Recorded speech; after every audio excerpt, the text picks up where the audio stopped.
coils. I'm doing it.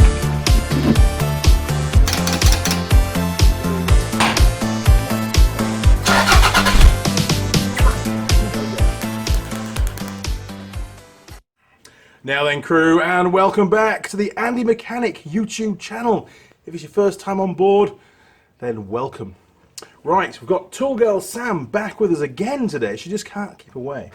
And on this particular video, I'm going to show you, with Sam's help, how to fit a new set of ignition points. Now, these are the ones for a 1993 Ford Courier Ute, or pickup truck, if you're from England like me. See, where is it? On there, look, Sam. England, that's where we're from. Well, I'm from. You're born and bred Kiwi, aren't you? Oh, really? So there's a bit of English in you then. Cool, I like that. So as regards a part number for this, there it is. That's what you're going to need. Now, I have a confession to make right now. I'm not entirely sure on the points gap for this particular job. I spent, and I'm not kidding, about 3 hours on the internet last night searching to try to find a service manual for this particular ute, pickup truck, sorry, and I couldn't find one. And then I spent another 2 hours this morning looking, and I still couldn't find one. I sort of found a post on a forum that said 0.5 of a mil plus or minus 0.05, so we're going to go with that. But this is more of a generic video. I don't want to just limit it to just a Ford Courier Ute, because let's face it, there's not that many of them around on the road anymore. This is a generic video on how to install a new set of ignition points. Now, what I will be doing is I'm going to get Sam to remove the distributor from the engine, and we're going to bring the Dizzy into the workshop and install the points on the bench. Now, the reason for that is it's much easier to film, and you're going to get a much better view of what's really going on. But in reality, you don't need to take the distributor out of the engine. If you do, you've got to align everything. You've got to make marks, otherwise, when you reinstall it, your ignition timing will probably be out. You also need to make note of HT leads and all that kind of stuff too. And where all the wires go, because you're going to be unplugging wires to do it. So we're going to crack on.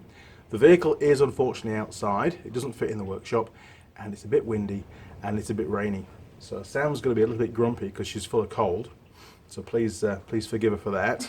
But the audio won't be brilliant, unfortunately. We'll do our very best. We'll be as quick as we can outside. We'll get the Dizzy brought in, and then we'll get those points swapped. Are you ready? You ready to brave the elements? Mm-hmm. Me too. Right. We are under a carport, so we're not going to get rained on too much, hopefully. Right, Sam.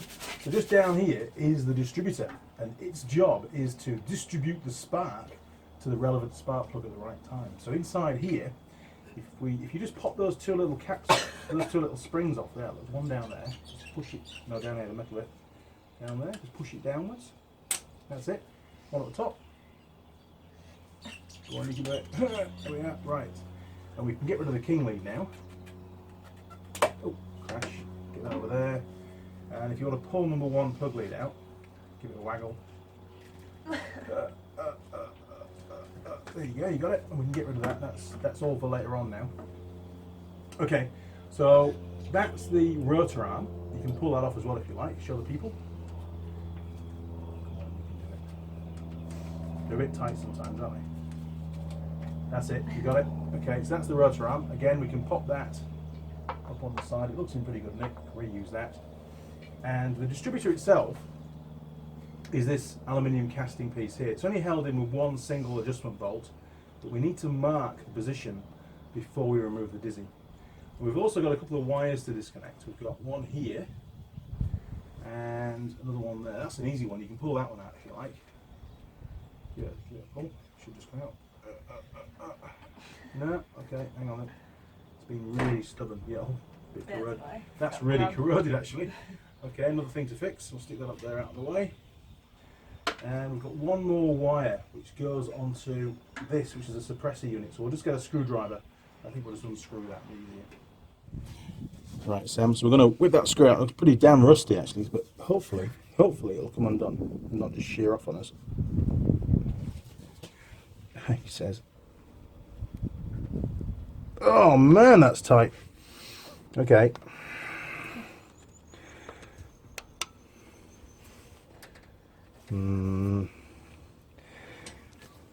Every cell's telling me not to bother undoing it, but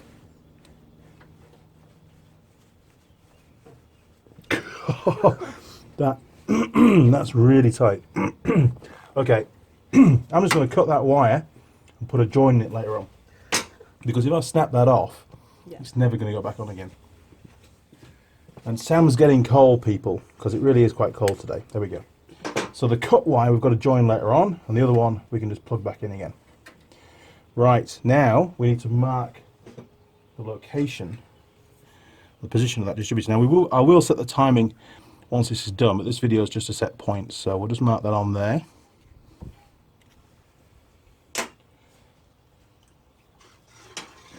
And now, oh, it's really good positioning actually. Oh, we can just get the spanner on, just. There we go. Now it's very important you don't try and rotate the engine at all when you're doing this. Oh, there's one more thing we haven't done actually. Damn, before we undo that, we need to mark the position of where the rotor is. It's really important. And Sam nearly put me off from doing that. Okay, so at the moment the rotor arm is pointing basically. If I put a little line there, look, I'm sure we can get away with that, and it's about there. Does that look lined up to you, Sam? Yeah. Sort of, she says, sort of. You see, because when you move it, of course, that stays stationary because that's connected to the camshaft. Right, so we're going to undo that bolt.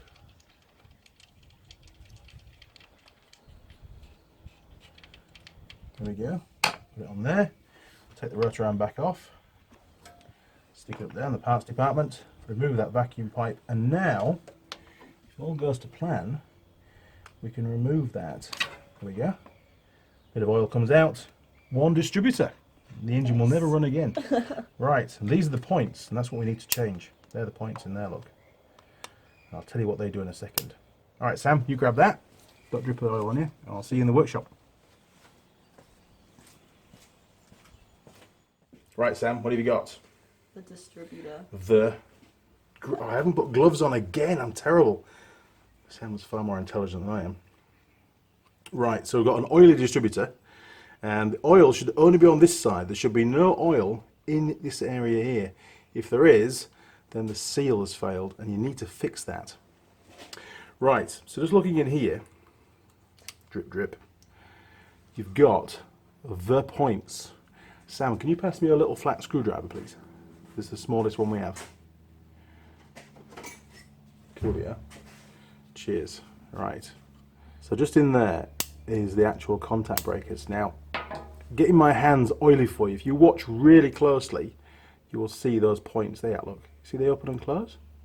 See that, Sam? As I'm turning them, see them moving there, look. It's like a little switch.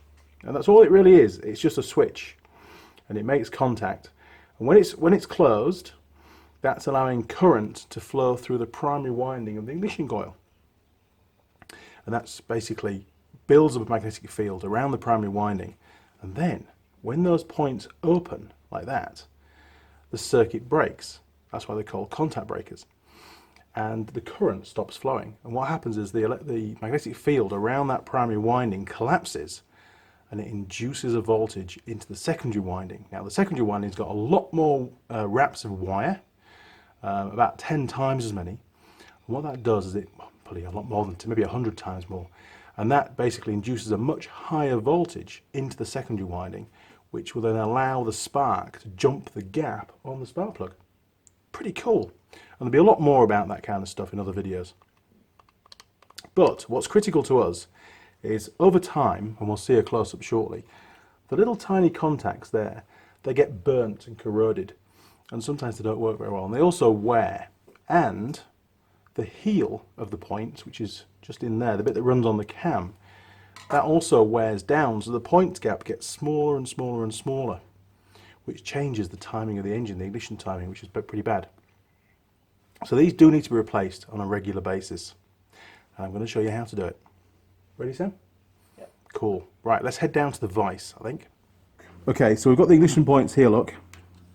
And I can still turn that cam or not. Can I turn the cam? I can. There we are, look. So basically, as the camshaft's spinning around, it's opening and closing those points.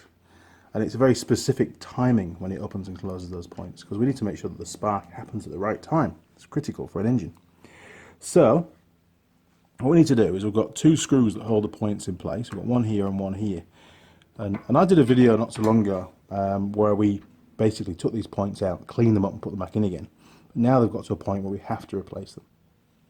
So we need to undo these 2 screws, and there's another one just down here that holds this wire onto the points as well. And it looks like to me actually it's just about to fall out, which is pretty good that we're doing this job today.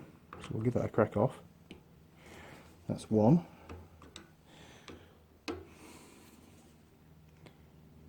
2. Cool. Now this one's going to come all the way out. This is where Andy drops it on the floor. Yes, exactly. Oh my God. As if on cue. Wonderful. Right. That's just an earth wire, an earth strap. So we'll put that down there. Remind me it has to go on there, look. And then we can pull the points out. And I've just got to slacken that one off now. It's not normally too tight, but it was a bit difficult to get to earlier on. There we go, look. Okay, done. So that's the old points. And if you look in there, can you see, I don't know how well it's going to focus, but hopefully, can you see it's not really very clean? It's quite pitted and burnt, isn't it, on those 2 contacts? Or you can see there, look, it's even offset. It's obviously got bent at some point. Yeah. They don't really even align properly anymore. So the pivot's probably got quite worn. Yeah, there's heaps of movement on the pivot being just here, look. But these are dirt cheap, so hopefully the ones in the packet are going to be the right ones. Ben bought these about a year ago, and being the lazy Ben that he is, never got round to fitting them. So let's have a little look and see if these are going to be the same. Oh, it's looking pretty good. Oh, yeah? Bloody hell. I'm actually quite impressed by that. It's not often that... it's almost like flatter. It's slightly different, isn't it? I think that's just the design. Yeah, it's all good. It'll work. Okay, so you can see on the new ones just how clean the contact is there, like the contact point, if you can see down there. Nice and shiny. See that, Sam? In there, look? Yep. Compared to the old one. Look at the difference. So, junk. Right. So the first job is to reinstall that little wire, because once this is in position you can't really get to this nut very well, this screw head. So we'll slacken that off. Now don't undo it too much. And then we can pop that in there. Make sure it's all the way in this time, because it wasn't last time. We did a pretty poor job with that. Oh, it's so long, look, that's why. It goes down. Oh, that's how it's supposed to be. It's alright, it's got an extra bridge. Jeez. Okay, as long as that's how it's supposed to be, it's all that matters. Right, and we'll just tweak that up again.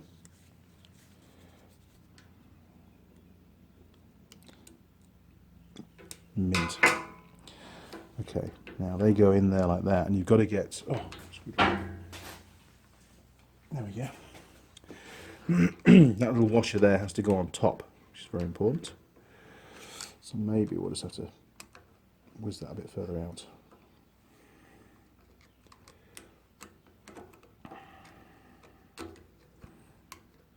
I would never make a brain surgeon. Nope, I've lost completely. I'm going to take it out and put it back in again. There we go. Now there should be, yes, a little locating dowel on the back. See there, look? And that should go into that hole just down there. So you've got to make sure that that slots in. There we are. So that's definitely in now. Do you want to put your finger on there for a sec? Just keep it in there for us. Just pop it down there, that's it. All right. It's great having 4 arms. It's so much easier. Okay, now I'm not going to do this totally tight yet, because we've got to do an adjustment. And we're going to set the points gap. Stick that one in there, look. Oh, hang on. That was the earth wire, wasn't it? That's got to go on there as well. Jeez, it wouldn't have worked otherwise. We'd have had misfires and all sorts going on. There we are. Great job. So basically this rotates around that pivot point, which we put in first, the dowel. And you can see here, the more you move it this way, the more the point's open. And if I turn that again, you can see that the points open. In fact, they don't even close at them. If I hold it there, you see they don't even close. So we would never get a spark at that. So it's important that the points do close. That's the first object of the mission. But we also need to make sure that the gap, when they are fully open, is just the right gap. And we're going to go for 0.5 of a millimetre. So I'm going to set that to roughly where I think it should be. Just tweak those just very gently. So it should now maintain that position. And I can rotate that around and you can see that it's opening and closing just fine. Not a problem. Okay, feeler gauge time. Right, we're going to need feeler gauges. And these are the Teng Tools ones that came from Teng a few years ago. So Sam, if you could find me the feeler gauge, which is 0.5 of a millimetre, I'm going to get Sam to set the points gap. Yes.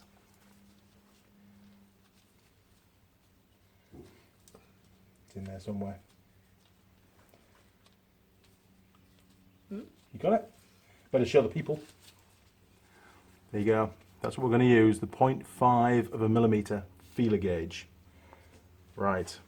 Best show Sam how to do this. Okay, Sam, it's dead easy with the distributor out of the car, actually. It's very good. Makes it a lot easier. So we're just going to pick a point on that cam where the points are fully open. I think it's about there, look, where it's on the lobe of the cam, and there's obviously 4 lobes because it's a 4-cylinder engine. If you can bring that in from the side and just see if that's a snug fit in that gap. Yeah. It is. I mean, I got it bang on straight away without even using the feeler gauge. Yeah. Damn. Man, I'm just too good, eh? So I'm going to have to spoil that. I'm going to have to make it not what it should be by moving that base plate a little bit, and then you can set it up, can't you?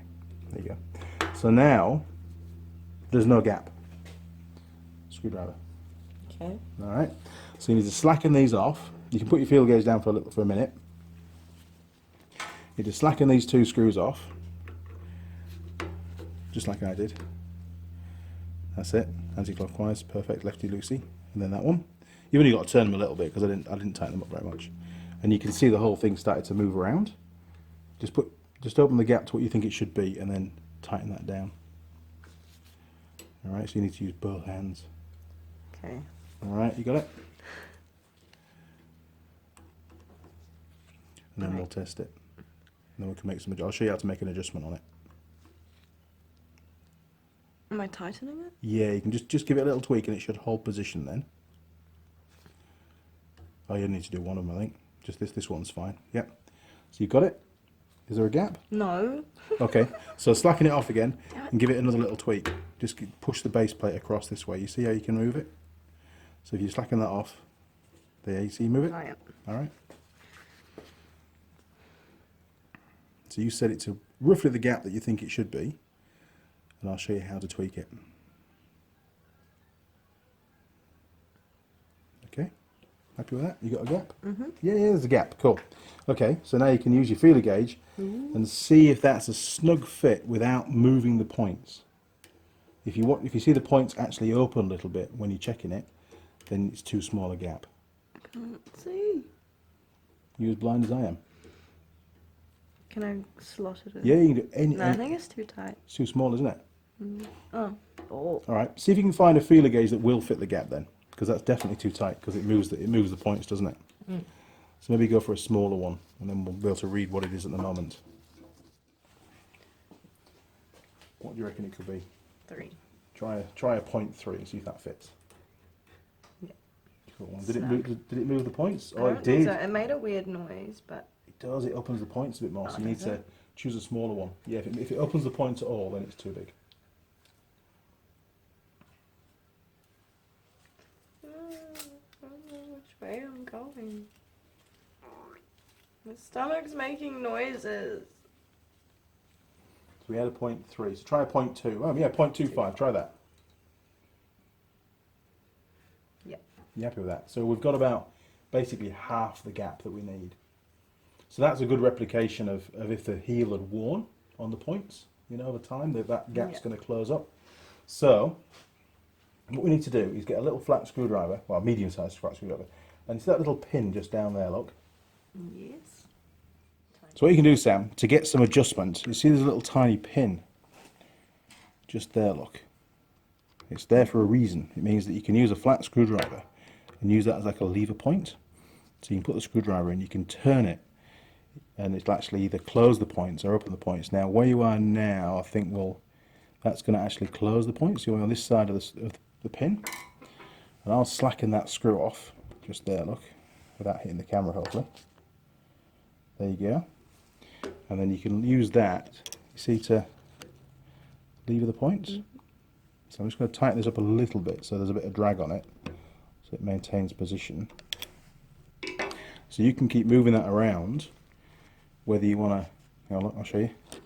So if you want to open the points more, you can just go off the pin like that. And if you want to close the points a bit, you can go off the pin on this side, like that. It's very Heath Robinson, but it does work. Alright, so you have a play around. I'll choose the 0.5mm feeler gauge. If I can find it. 0.45, 0.5, 0.5. Oh, there it is. I had it out. It did, it's already there. Right. So you tell me when you think it's about right, and then I'll test it and tell you whether you want a bigger gap or a smaller gap. You imagine doing this on the car, under the bonnet. I used to fit these out in the forest with nothing but a pair of a Leatherman tool and sight. Oh, too small. Try go bigger again. Let's try that. Hang on. Got quite a big gap there. Right, that's too big. I can see an air gap between it. So you want to go a little tiny bit smaller. It's very gentle. Oh, you just slammed it shut. Too much. Too much. Yeah, go bigger again.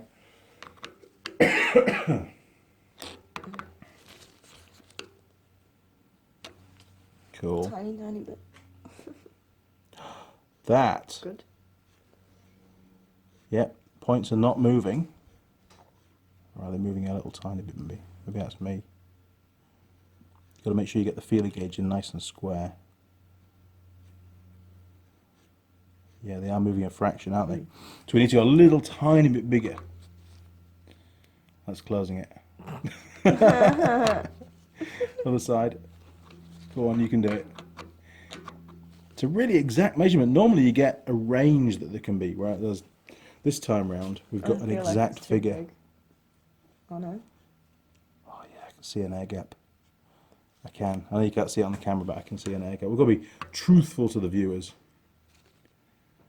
Let's try that. I can see I'm going to be editing. Oh, that's too small. God damn! Getting a lot better at this though as we go along. That looks pretty cool. I reckon I did pretty well when I first did it by sight. Oh, yeah. I think it was pure fluke. Right, that I reckon actually, just get my eyes to focus, is bang on. So what we need to do now, after the burp, is a little tiny tweak without moving them. There we go, that's that one done. Let's recheck our points gap. Yep, happy with that. Bloody good. So we've got one more screw to tighten up, and that's that one down there, Sam. Can you squeeze the screwdriver between the camera and the... There you go. See if you can get... It's a good shot on the camera, but it's really awkward, isn't it? So just give it a tweak. Oh, sorry, camera. Go on, give it a yug. Bit more. Right, so it's nice and tight. That's it. My armpit farted. Is that what that was? Man, you make some weird noises. Yeah. Right, just going in to do a final tweak. Oh, that was good. You did a good job there.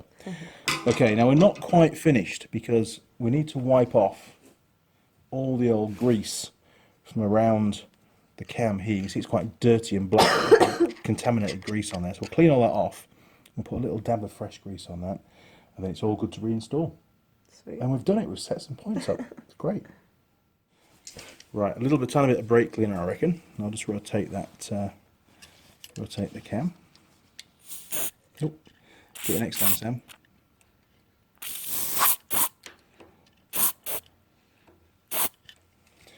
Okay, find the worst rag in the workshop to give it a clean.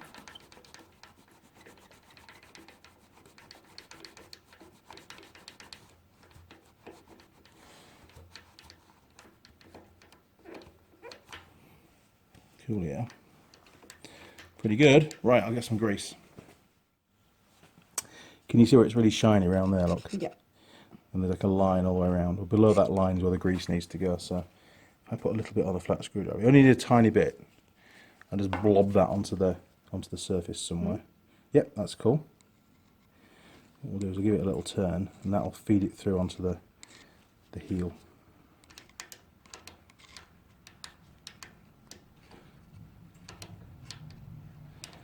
That's it. Because it just needs to lubricate that heel a little bit, otherwise it's going to wear really quick, isn't it? Mm. It's probably a little bit too much on there.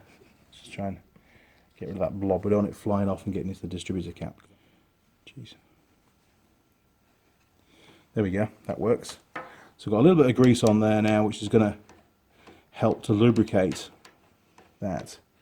Now, on a brand new distributor, every lobe is going to be the same size, but this is a really old distributor. I mean, the car's, what, 1993, so what's that, 25 years old, this car. And these are all the original parts, for sure, because it was parked up for 9 years on a driveway when Ben bought it.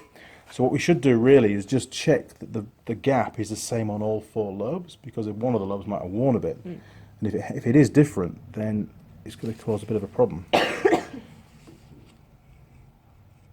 That one's good. Sorry, it's getting caught in the rag a bit. Hey, Sam sneeze. That's good. And if the lobe's worn, then the gap's going to be too small, isn't it? That's how it's going to end up. Cool, that's good. Last one. There we go. Yep, perfect. Great stuff. It was a bit sort of tricky, wasn't it, to get it just right, but that's the way it is. You've just got to play around and make sure you've got a little bit of tension, you know, a little bit of clamping force on the points, so that when you move it, they actually maintain a position, so you can get your feeler gauge in there and test it. Job done. Happy with that? Yeah. Yeah, me too. Right, back outside into the wild, cold, nasty, horrible wet weather.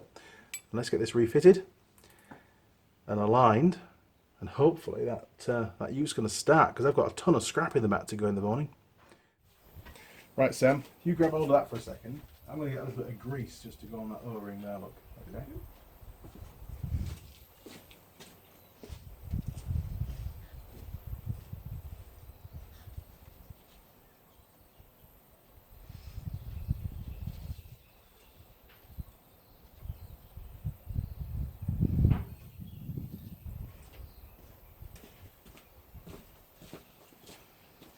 Lovely. Okay, so a bit of grease on there.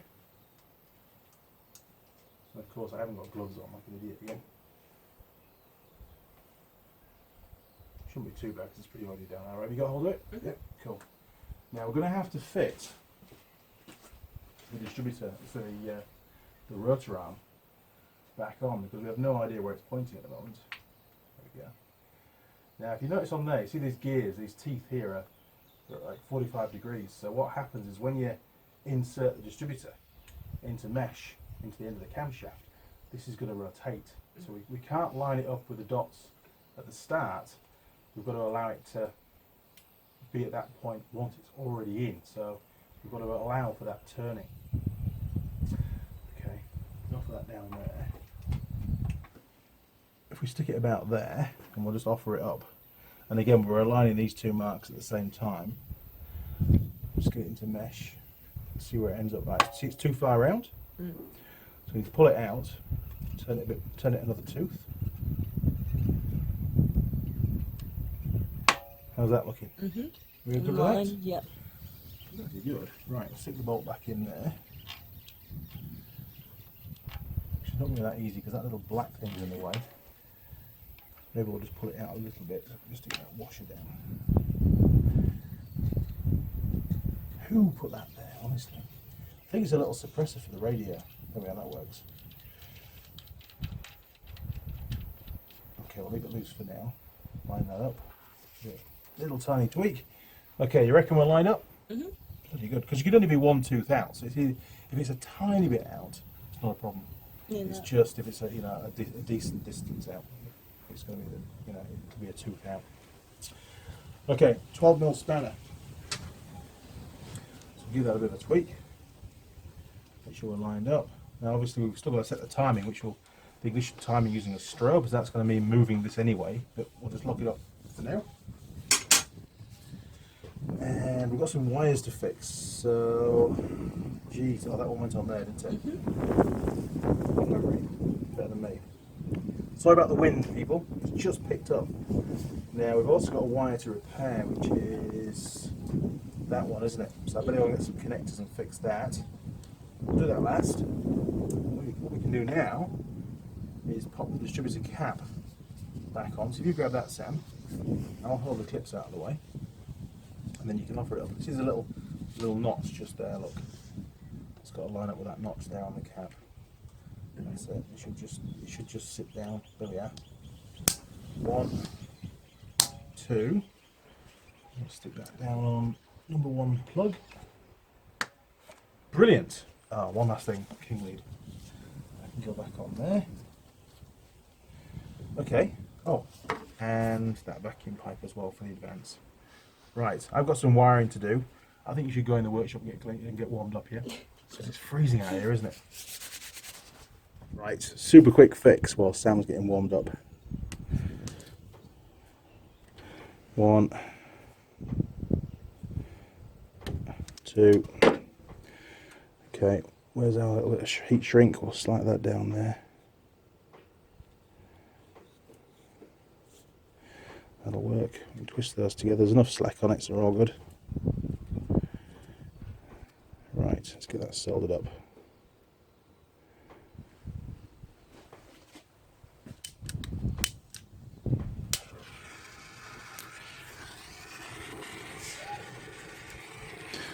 Sam's going to catch cold.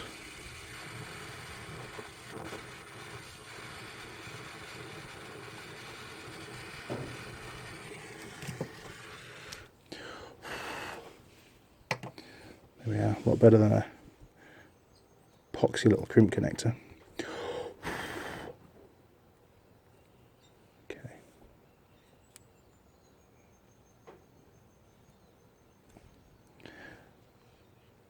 Let's get rid of that.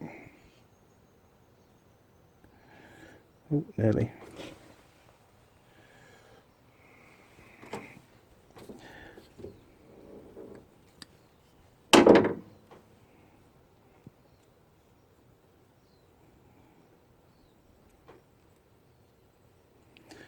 Super job.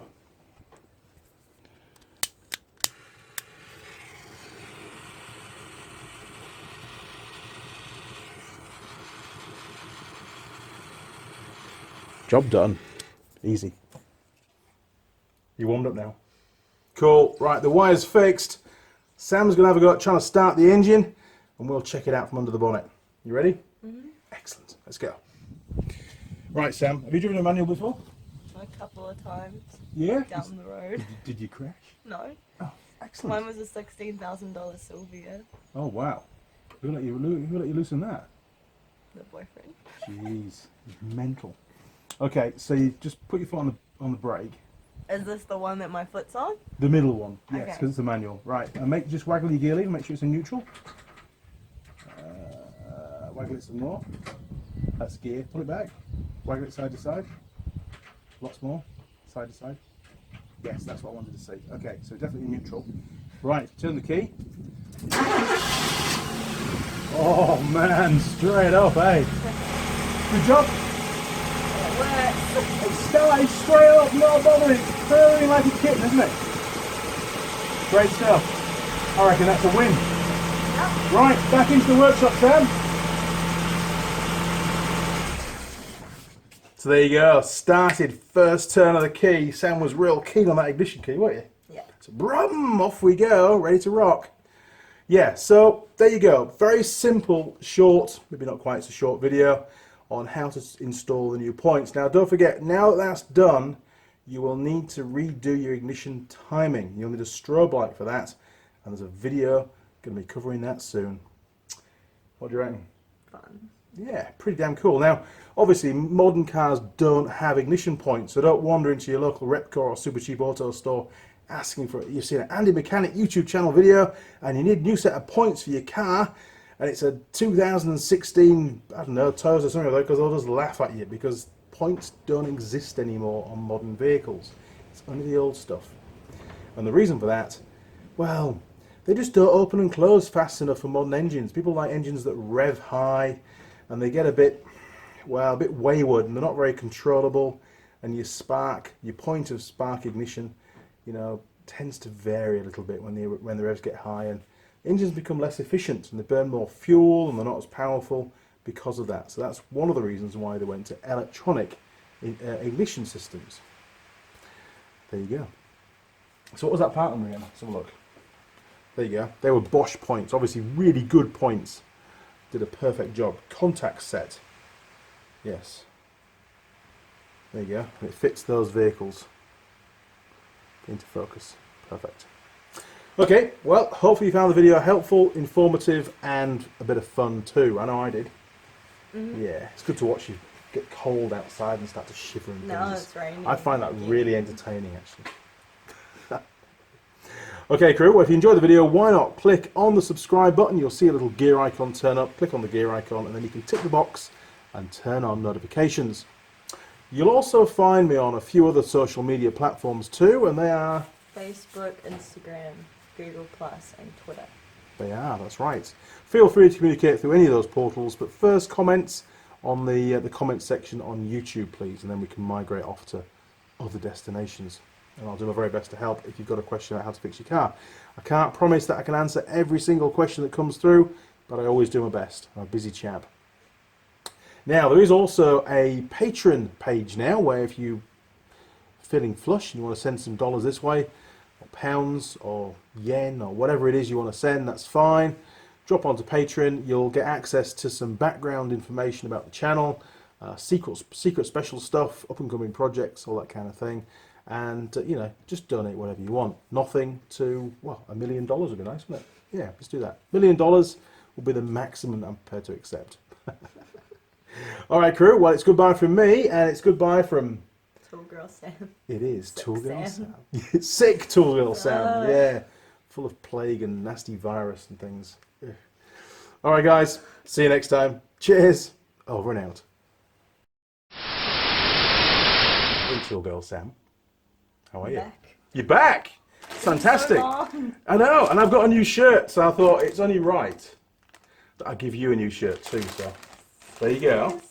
So excited for my new shirt, and I don't have to wear different shirts every day. And as a classic Tool Girl Sam move, I am going to wear it like this.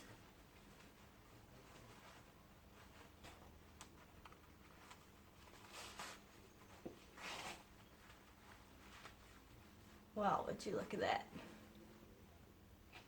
I'd say that is a great present for your girlfriend if she's into tools.